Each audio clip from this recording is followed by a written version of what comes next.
April has undoubtedly been a very interesting month for space exploration. From Japanese lunar rovers being confirmed Now, Japan's moon lander has survived as the official moon vehicles for the Artemis program, to new info about the Starship's fourth flight, and to top it off, Elon Musk's new thoughts and opinions on conquering Mars. So let's not waste any time and take a deep dive into space news for April. One of the biggest news for April is the fact that Japan has now been welcomed to the Artemis program, and the country will have no small part in the project. In fact, NASA has made a deal with Japan for a lunar rover vehicle that will specifically be designed for use during the Artemis program missions. The vehicle is currently being designed by Japan Aerospace Exploration Agency in collaboration with Toyota and Mitsubishi.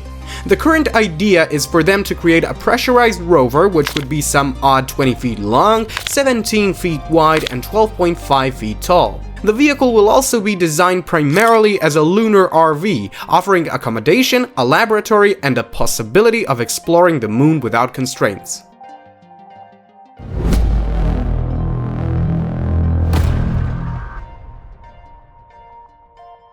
In exchange for this rover, NASA has promised Japan the first international seat on a lunar landing mission.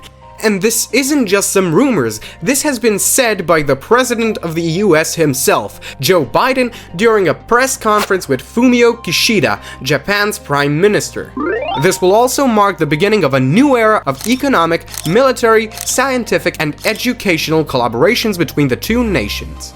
In other news, SpaceX just managed to outdo themselves as multiple records have been broken in under 48 hours. SpaceX just completely knocked it out of the park on the 12th of April.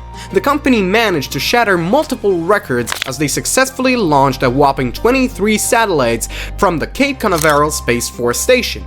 This marked the first time ever a Falcon 9 first stage booster flew for a 20th time.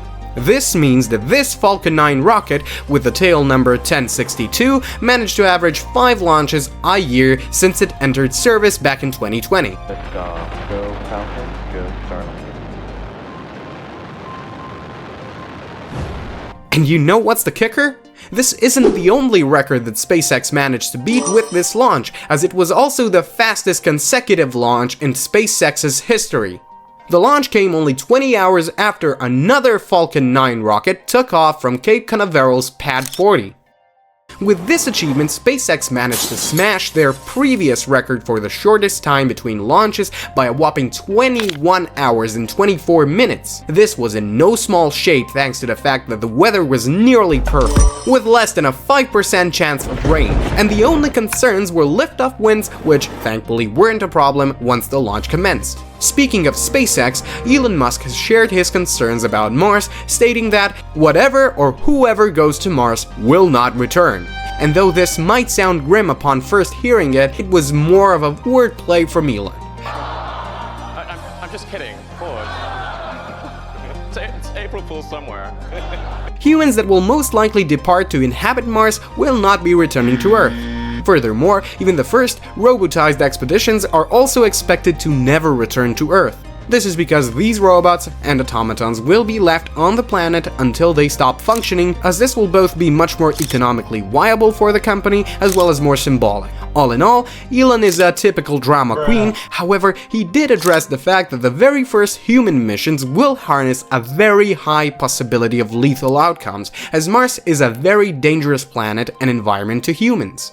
But believe it or not, Elon Musk and SpaceX weren't expected to be the first explorers of the Martian surface. In fact, the original project was supposed to be not just significant for exploring Mars, but also serving as a cooling point for the current geopolitics.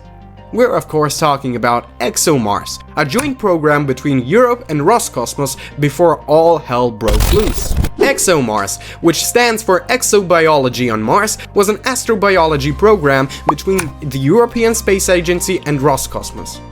The goals of ExoMars were to search for signs of past life on Mars, which has been a huge question mark ever since water ice was discovered on Mars. And even though the mission might sound like science fiction, it has been quite an interesting venture, believe it or not, and quite a lot has been achieved. The first part of the program launched, which placed the Trace Gas Orbiter into Mars and released the Schiaparelli EDM lander.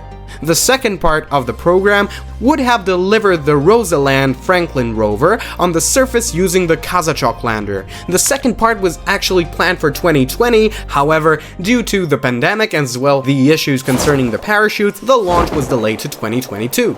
Unfortunately, in 2022, the ongoing conflict in Ukraine has started, which resulted in this magnificent mission being scrapped due to the increasingly cold relations between Russia and the EU. Thankfully though, the mission has been revived. Sometimes preparatory activities for a trip to Mars never really stop. The new mission will use a non-Russian landing platform. However, due to the said complications, the mission itself is expected to happen no earlier than 2028, which is quite a bummer if you ask us. As a result, SpaceX and NASA will most likely be the first ones to start off with true Mars research missions, which lowers the significance of ExoMars missions.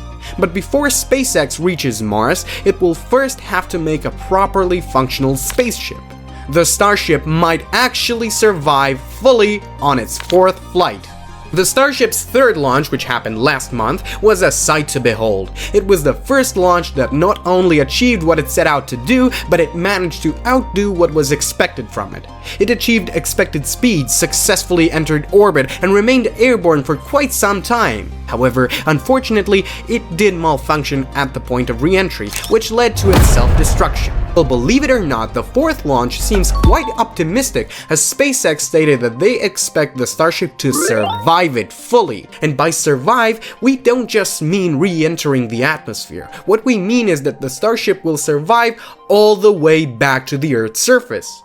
And while we won't exactly expect it to be reusable after it quote-unquote lands, it's still cool to think that we might just be at the brink of a fully functional Starship. Who would have thought that our designated lunar and space vessel of the future is about to become the vessel of the present?